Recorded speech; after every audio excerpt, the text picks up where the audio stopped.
कल हमने बात करी थी अनुसूची नंबर 8 की। तो कल जो अनुसूची नंबर 8 की बात थी, तो अनुसूची 8 में क्या है? राजभाषा। अनुसूची नंबर 7 में क्या है? केंद्र और राज्यों के मध्य शक्तियों का विभाजन। उसके बाद में अनुसूची नंबर 6 में क्या था? पूर्वोत्तर राज्यों के जनजातियों के प्रशासन के संबंध में। कितने स्टेट हैं उसमें? 4। असम 1, मेघालय, और कौन सा है? मिजोरम और त्रिपुरा। ठीक है, ये 4 स्टेट याद रखने हैं आपको। फिर उसके बाद में अनुसूची नंबर 5 में क्या है? अनुसूचित जाति और जनजातियों के प्रशासन के संबंध में। उसके बाद में अनुसूची नंबर 4 में क्या है? राज्यसभा में सीटों का आवंटन। अनुसूची नंबर 3 में क्या है? शपथ और प्रतिज्ञा का प्रारूप। अनुसूची नंबर 2 में क्या है? वेतन और भत्ते। और अनुसूची नंबर 1 में क्या है? संघ और उसका राज्य क्षेत्र। ठीक है, ये वो अनुसूचियां थी 8 जो मूल संविधान में थी। अब जो अनुसूचियां हैं 9वीं, 10वीं, 11वीं और 12वीं, इन 4 अनुसूचियों को भारतीय संविधान में जोड़ा गया है। मतलब ये मूल संविधान में नहीं थी, लेकिन संविधान संशोधन करके इन अनुसूचियों को भारतीय संविधान में जोड़ा गया है। तो पहली जोड़ी गई अनुसूची जो है वो अनुसूची नंबर 9 है।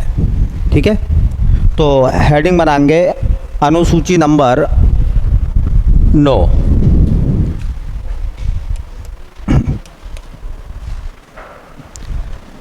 अनुसूची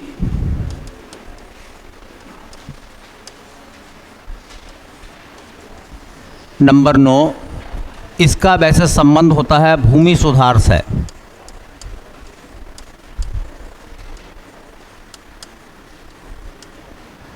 भूमि सुधार भारतीय संविधान में सबसे पहले जिस अनुसूची को जोड़ा गया वो अनुसूची नंबर 9 थी। ठीक है, इसको कब जोड़ा गया है? तो इसे प्रथम संविधान संशोधन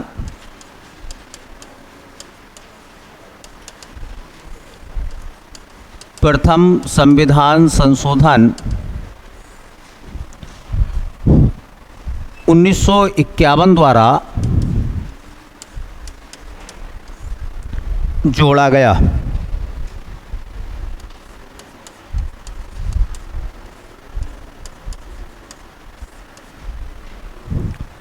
अब पहले तो आपको ये याद रखना है कि पहला संविधान संशोधन कब हुआ था? 1951 में, और भारत गणतंत्र बना था 26 जनवरी 1950 को। हमारा संविधान पूरी तरह से लागू हुआ था 26 जनवरी 1950 को, लेकिन 1 साल बाद हमने उसमें पहला संविधान संशोधन करा। तो एक तो आपको ये याद रखना है कि 9वीं अनुसूची को किस संशोधन के द्वारा जोड़ा गया है। 9वीं अनुसूची किस संशोधन के द्वारा जुड़ी है? तो प्रथम संविधान संशोधन के तहत उसको जोड़ा गया है। ठीक है, अब सवाल निकल कर आता है, देखिए इसमें भूमि सुधार है और इसमें क्या प्रावधान है? तो इसमें 284 ऐसे अधिनियमों को शामिल किया गया है। इसमें 284 ऐसे अधिनियमों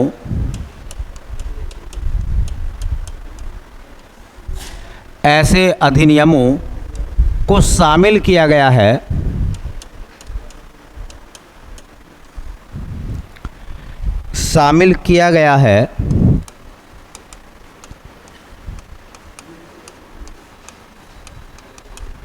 जिन्हें न्यायालय में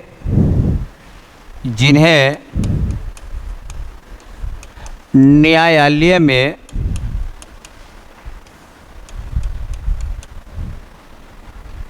चुनौती नहीं दी जा सकती,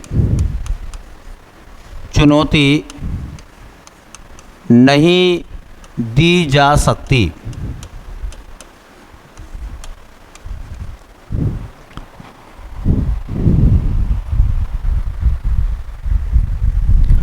इन्हें न्यायालय में चुनौती नहीं दी जा सकती।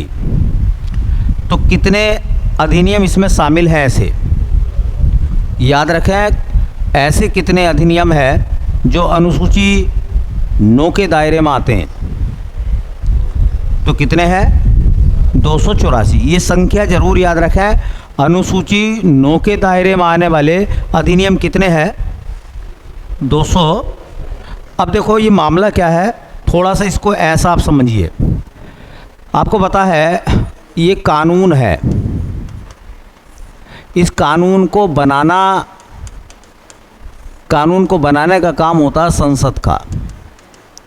देश में कानून कौन बनाता है? संसद। इस कानून की जांच करने का काम, इस कानून की जांच करती है न्यायपालिका। न्यायपालिका मतलब सुप्रीम कोर्ट। संसद के द्वारा बनाए गए कानून की जांच कौन करेगा? अगर वो कानून लीगल है तो सुप्रीम कोर्ट उसको वैध जारी कर देगा, और अगर वो कानून संविधान के किसी अनुच्छेद का, किसी भाग का उल्लंघन करता है तो सुप्रीम कोर्ट उस कानून को रद्द कर देगा।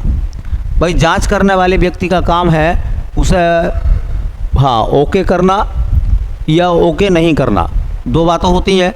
तो संसद के द्वारा जो कानून बनाया जाता है उस कानून की जांच करने का काम न्यायपालिका का है। अगर न्यायपालिका उस कानून को ओके कर देती है तो वो देश में लागू होगा, और ओके नहीं करती है तो फिर वो खारिज हो जाएगा। जैसे कि अभी आपने एक बात देखी होगी, एक नियम संसद ने बनाया कि जो आर्थिक रूप से पिछड़े लोग हैं, सामान्य वर्ग के, जनरल कैटेगरी के, उनको 10% का रिजर्वेशन दिया गया।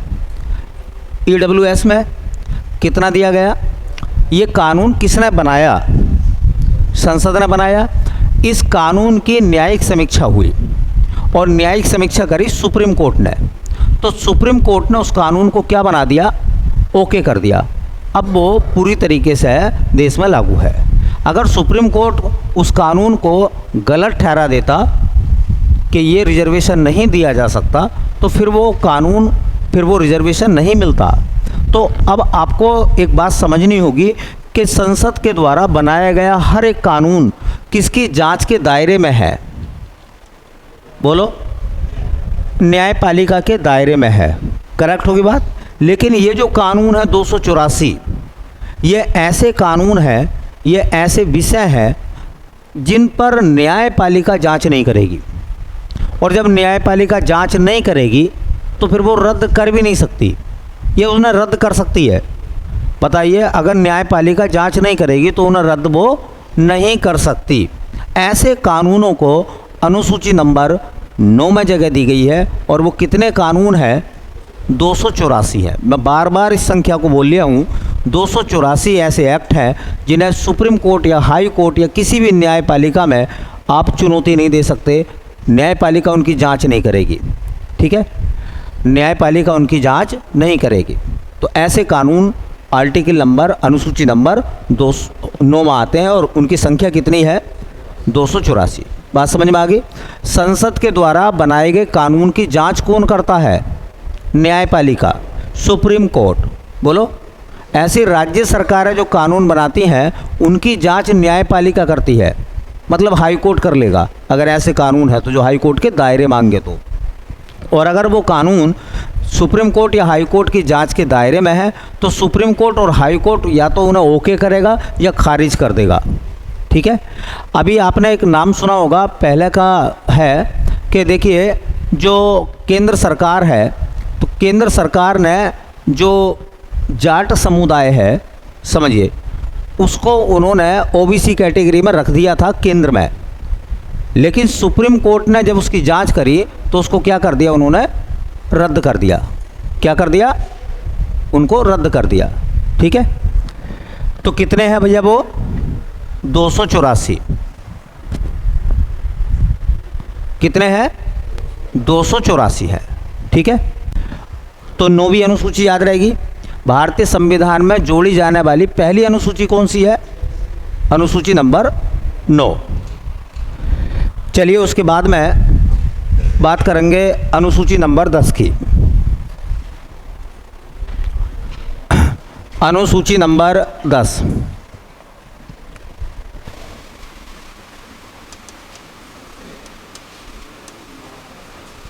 अनुसूची नंबर 10 और अनुसूची नंबर 10 का जो विषय है वो है दल बदल कानून। दल बदल कानून। दल बदल कानून कौन सी अनुसूची में आता है? तो अनुसूची नंबर 10 में आता दल बदल कानून। पहले देख लें इसको कब जोड़ा गया है। तो ये 9वीं अनुसूची कब जोड़ी गई है? इसको जोड़ा गया, कब जोड़ा गया भैया? तो इसको जोड़ा गया है 1985 में। इसको 1985 में जोड़ा गया है। किस संशोधन के तहत जोड़ा गया है? तो 52वां संविधान संशोधन। 52वां संशोधन 1985। तो ये क्वेश्चन पूछा जाता है कि बताइए दल बदल कानून जो है वो किस संविधान संशोधन के द्वारा भारत में आया था? दल बदल कानून के लिए कौन सा संविधान संशोधन करा था? तो 52वां संविधान संशोधन। तो 52वें संविधान संशोधन का संबंध किससे है? दल बदल कानून से। दूसरा सवाल ये है कि दल बदल कानून जो है वो भारतीय संविधान की किस अनुसूची में आता है? अनुसूची नंबर 10 में आता है। जिस समय दल बदल कानून आया था उस समय देश में जो प्रधानमंत्री थे राजीव गांधी। राजीव गांधी इसको लेकर आए थे। राजीव गांधी उस समय देश में प्राइम मिनिस्टर थे। अब देखिए आपको पता होगा 31 अक्टूबर 1984 को इंदिरा गांधी की हत्या हो गई थी। 31 अक्टूबर 1984 को इंदिरा गांधी की डेथ हो गई थी और 1984 में जब इंदिरा गांधी की डेथ हो गई तो उसके बाद में जो नए प्रधानमंत्री बने वो राजीव गांधी थे। भारतीय इतिहास में अब तक सबसे कम उम्र के वो प्रधानमंत्री हैं। सबसे कम उम्र में उन्हें प्रधानमंत्री बनने का गौरव हासिल हुआ था। लगभग उनकी उम्र 40 साल थी जब वो प्राइम मिनिस्टर बने थे। तो उनसे कम उम्र का अभी तक कोई भी व्यक्ति भारत में प्रधानमंत्री नहीं बना है। तो सबसे कम उम्र में प्रधानमंत्री बनने वाले व्यक्ति का नाम क्या है? राजीव गांधी। वही दल बदल कानून लेकर आए थे। और जिस समय दल बदल कानून आया था उस समय देखिए देश के जो राष्ट्रपति थे, दल बदल कानून के समय देश में जो राष्ट्रपति थे वो थे ज्ञानी जैल सिंह। ज्ञानी जैल सिंह जो थे वो देश में राष्ट्रपति थे। क्योंकि आपको पता होगा संसद कानून बनाती है और उस कानून को अंतिम रूप से राष्ट्रपति स्वीकारते हैं। जब तक लोग राष्ट्रपति उस पर हस्ताक्षर नहीं करते तब तक लोग वो विधेयक कानून नहीं बनता है। तो इस पर हस्ताक्षर जिस राष्ट्रपति ने करे वो ज्ञानी जैल सिंह थे। ज्ञानी जैल सिंह भारत में पहले सिख राष्ट्रपति हैं। पहले सिख राष्ट्रपति, सिख समुदाय से आने वाले राष्ट्रपति जो पहले थे वो ज्ञानी जैल सिंह थे। इसमें एक संशोधन और करा। देखिए देखो 91वें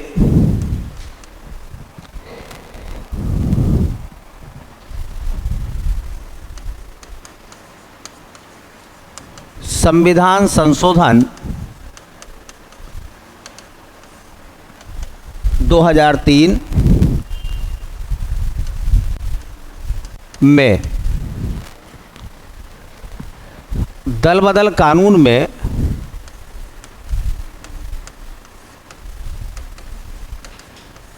दल बदल कानून में संशोधन किया गया? संशोधन किया गया।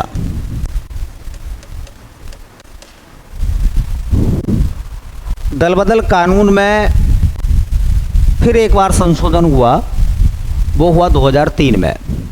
91वां संविधान संशोधन 2003 के द्वारा एक बार दल बदल कानून में दोबारा से संशोधन किया गया। अब ये मामला क्या है, दल बदल क्या है? अब दल बदल क्या है, देखिए मैं आपको पहले बता दूं कि दल बदल किसे कहते हैं और ये कानून क्यों जरूरी था। देखिए आपको पता है कि जो लोकसभा हमारी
तो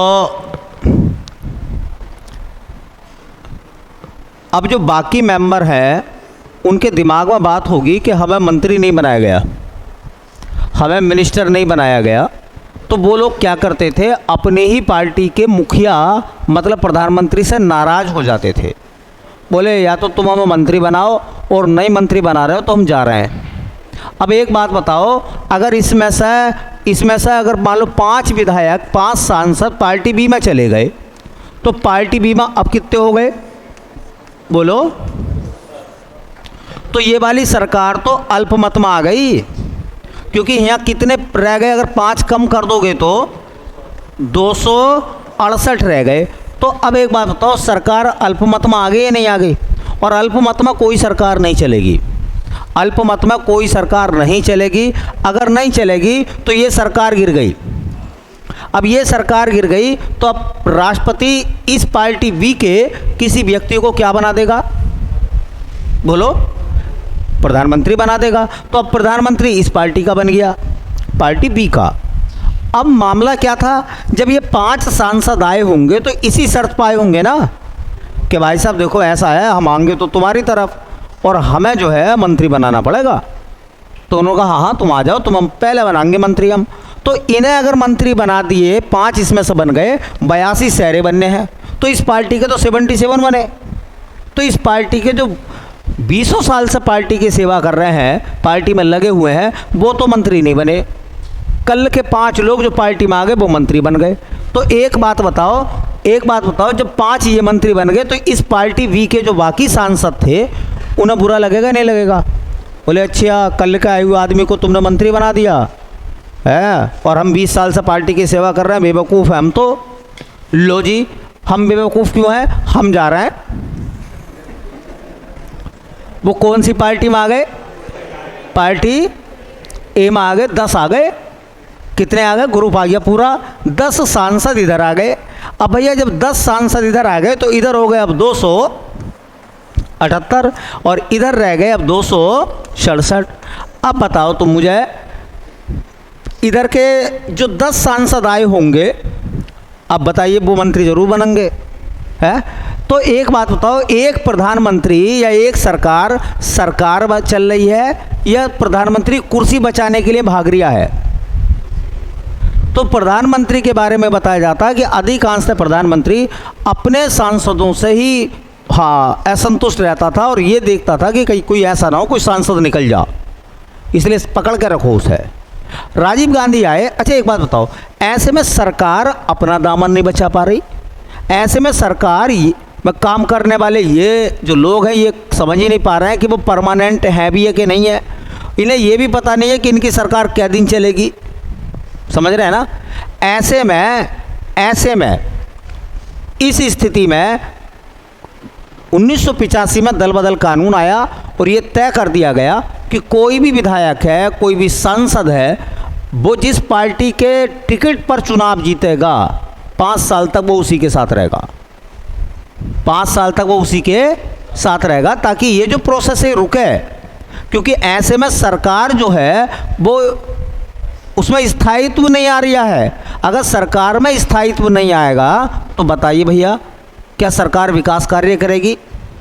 जब आप खुद ही जो है, आप खुद ही स्टेबलिश नहीं हो, आप खुद ही इधर उधर भागे फिर रहे हो, तो क्या आप कोई काम अच्छे से कर पाओगे?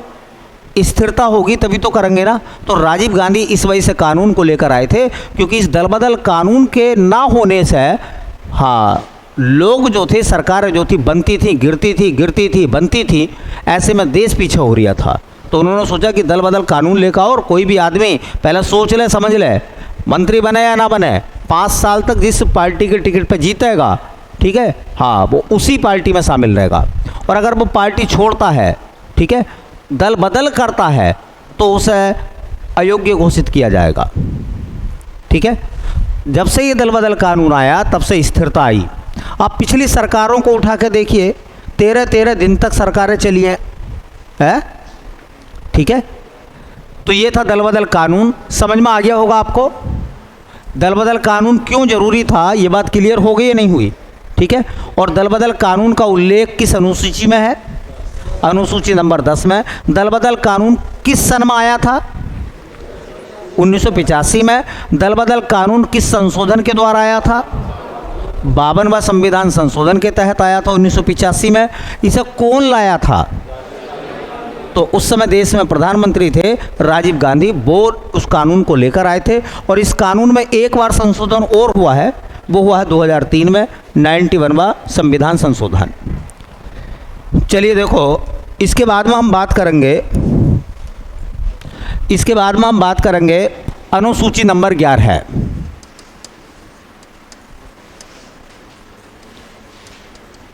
अनुसूची नंबर 11 पंचायत।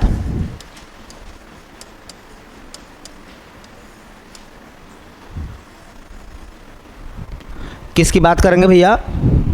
पंचायत की। तो अनुसूची नंबर 11 में किस चीज़ का उल्लेख है? अनुसूची नंबर 11 में है पंचायत का उल्लेख। देखिए पहला सवाल, इस पंचायत को कब जोड़ा गया है? ये 9वीं अनुसूची कब जोड़ी गई?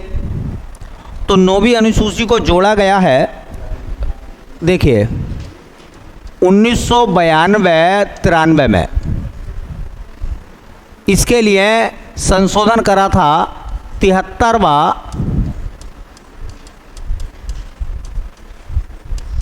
संविधान संशोधन,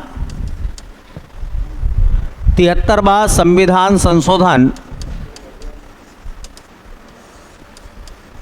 1992-93। अब इसे 92-93 हम इस वजह से बोल रहे हैं क्योंकि 1992 दिसंबर के महीने में ये संसद में पास हुआ और 1993 में इसको पूरे भारत में लागू कर दिया गया था 24 अप्रैल को। 24 अप्रैल 1973 को 1993 में इसको लागू किया गया। इसलिए हर साल 24 अप्रैल को हम मनाते हैं पंचायती राज दिवस। ठीक है, पंचायती राज दिवस इस वजह से मनाते हैं क्योंकि इसको लागू किया गया है कब? इसको कब लागू कर दिया गया था? तो इसको लागू किया गया था 24 अप्रैल 1993 को। चूँकि 24 अप्रैल को इसको लागू किया गया था, 73वें संविधान संशोधन को कब लागू किया गया था? 24 अप्रैल को लागू किया गया था 1993 में। इसीलिए हम 24 अप्रैल को मनाते हैं भैया, हाँ, राष्ट्रीय पंचायती राज दिवस। पंचायती राज दिवस। पूछेंगे कि पंचायती राज दिवस कब मनाया जाता है? तो वो मनाया जाता भैया हर साल 24 अप्रैल को। हर साल 24 अप्रैल को मनाते हैं हम पंचायती राज दिवस। जिस समय अनुसूची 11 को जोड़ा गया था, देश में प्रधानमंत्री कौन थे? तो देश के प्रधानमंत्री थे पीवी नरसिम्हा राव। पीवी नरसिम्हा राव। और आपको पता होगा कि पीवी नरसिम्हा राव को भारत रत्न मिला है इस बार। 2024 में कितने व्यक्तियों को भारत रत्न से नवाजा गया है? 5 लोगों से। कर्पूरी ठाकुर हैं एक, हाँ कर्पूरी ठाकुर हैं, चौधरी चरण सिंह हैं, पीवी नरसिम्हा राव हैं, एमएस स्वामीनाथन हैं, एक नाम और है लाल कृष्ण आडवाणी। लाल कृष्ण आडवाणी। तो ये नाम याद रखना आ सकता है कि जिस समय 11वीं अनुसूची को जोड़ा गया था संविधान में, उस समय देश के प्राइम मिनिस्टर कौन थे? पीवी नरसिम्हा राव। और उस समय देश में राष्ट्रपति कौन थे जिन्होंने अपने हस्ताक्षर करके इसको पास करा था? तो राष्ट्रपति थे बेटा शंकर दयाल शर्मा। शंकर दयाल शर्मा देश के राष्ट्रपति थे, शंकर दयाल शर्मा। शंकर दयाल शर्मा को देखिए, पंचायतों का उल्लेख भारतीय संविधान के किस भाग में है? बोलो। भाग 9। भाग 9 में पंचायत है। भाग 9 क्या में? नगर निकाय हैं और भाग 9 ख में सहकारी समितियां हैं। तो भाग नंबर 9 में किसका उल्लेख है भैया? भाग 9 में पंचायत का उल्लेख है। पंचायत। अच्छा, पंचायतों को हाँ कितने विषय दिए गए हैं? पंचायत के विकास कार्यों के विषय, पंचायतों को विकास के कितने विषय दिए गए हैं? तो वो दिए गए बेटा 29 विषय हैं पंचायतों के। पंचायतों को विकास कार्यों के कितने विषय दिए गए हैं? 29। पंचायतों को देखिए 73वां संविधान संशोधन जो हुआ था, 73वां संविधान संशोधन के द्वारा पंचायतों को संवैधानिक दर्जा दिया गया। तो ये सवाल इस तरीके से पूछा जाता है कि पंचायतों को या पंचायत को संवैधानिक दर्जा दिया गया या दर्जा मिला, कब मिला पंचायतों को संवैधानिक दर्जा? तो वो मिला था 73वां संशोधन, 73वें संशोधन 1992-93 के द्वारा। 73वें संविधान संशोधन 1992-93 के द्वारा पंचायतों को संवैधानिक दर्जा प्राप्त हुआ था। तो क्वेश्चन आएगा कि पंचायतों को संवैधानिक दर्जा किस संशोधन के द्वारा दिया गया था? तो 73वां संविधान संशोधन कब हुआ था? 1992-93 में। 93 में चूँकि लागू हुआ था, 92 में पास हो गया था संसद से। ठीक है, आपको पता होगा गांधी ने कहा था, महात्मा गांधी जी ने, कि वास्तविक भारत जो है वो गांव में निवास करता है। ठीक है, और आपको पता होगा एक अंग्रेज हुए थे जो वायसराय हुए थे, लॉर्ड रिपन। लॉर्ड रिपन को भारत में स्थानीय स्वशासन का जनक माना जाता है। देखिए, गांव के लोगों के ऊपर अपना खुद का शासन स्वशासन कहलाता है। मतलब ऐसा मान लें कि हमारे ऊपर शासन क्या है? स्वशासन है। तो स्वशासन का जनक, स्थानीय स्वशासन का जनक किसे माना जाता है? लॉर्ड रिपन को। ये भी लाइन नोट कर लो, स्थानीय स्वशासन का जनक लॉर्ड रिपन। स्थानीय स्वशासन का जनक कौन है भैया? Lord Ripon. स्थानीय स्वशासन का जनक किसे बताया गया है? लॉर्ड रिपन को। देखिए, पंचायती राज व्यवस्था का वास्तुकार, ये एक भाग 9 आएगा, उसमें हम डिटेल में पढ़ेंगे बहुत सारी चीज़ों को। फिर भी जो इम्पोर्टेंट क्वेश्चन है वो तो आप नोट कर ही लें। देखिए, भारत में पंचायती राज व्यवस्था का वास्तुकार शब्द नहीं हो तो शिल्पी मतलब शिल्पकार। B.R. मेहता को कहते हैं, बलवंत राय मेहता।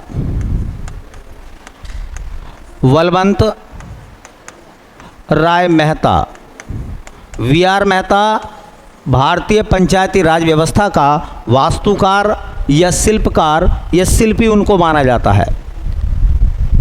तो भारत में पंचायती राज व्यवस्था को लागू कराने वाला, लाने वाला पहला व्यक्ति या जिसकी सिफारिशों पर पंचायतों को लागू करा गया था वो बलवंत राय मेहता थे। पंचायतें 3 प्रकार की होती हैं सामान्यतः। एक ग्राम स्तर पर ग्राम पंचायत, क्षेत्र स्तर पर क्षेत्र पंचायत या पंचायत समिति, और जिला स्तर पर जिला पंचायत। ठीक है, बाकी जानकारी हम लोग पढ़ेंगे भाग नंबर 9 में। पूरी जानकारी, कौन कौन सी समितियां बनी थी, कौन से आर्टिकल में क्या क्या प्रावधान है, एक प्रधान को कैसा हटाया जा सकता है, उप प्रधान को कैसे हटा सकते हैं, मेंबर कैसे चुने जाते हैं, जिले की पंचायत कैसा काम करती है और किस तरह से गांव का डेवलपमेंट होता है। इन सब बातों को। चलिए, अनुसूची नंबर इसके बाद आएगी 12वीं। 12वीं अनुसूची का संबंध है नगर निकायों से। नगर निकाय 3 प्रकार के होते हैं। नगर पंचायत होती है, नगर पालिका होती है और नगर निगम होते हैं। ठीक है, नगर पंचायत भी होती है, नगर पालिका भी होती है और नगर निगम भी होते हैं। तो देखिए, एक आएगा अनुसूची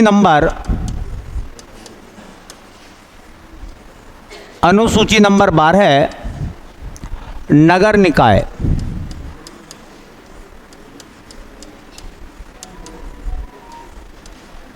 नगर निकाय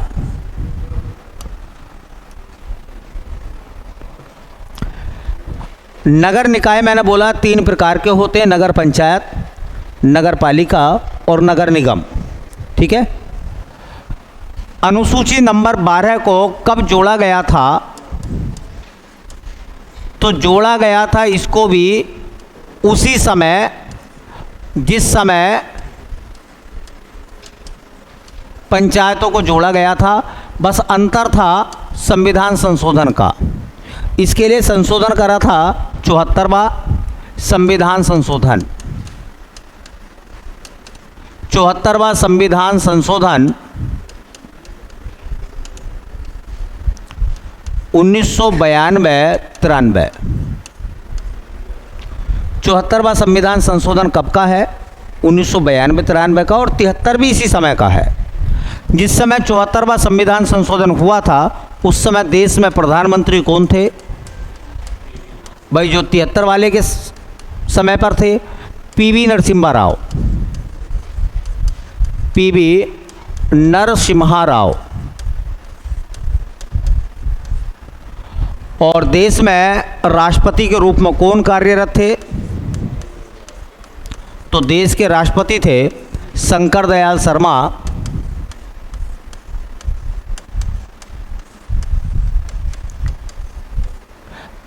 बताइए, नगर निकाय के लिए संविधान में कौन सा भाग है? कौन सा भाग है? तो एक भाग आता है 9 के। भाग नंबर 9 के में क्या है?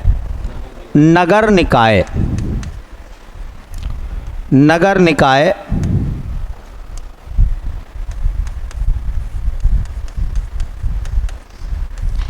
नगर निकाय।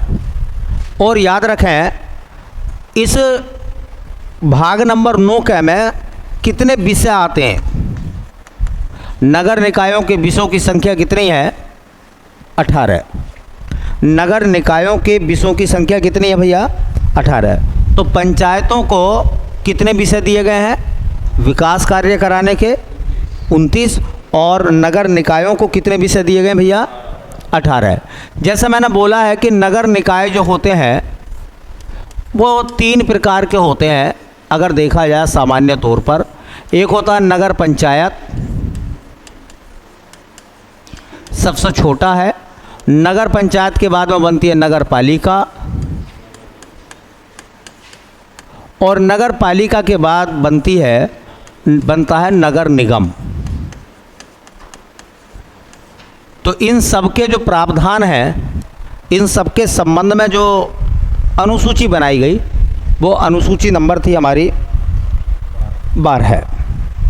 अनुसूची नंबर 12।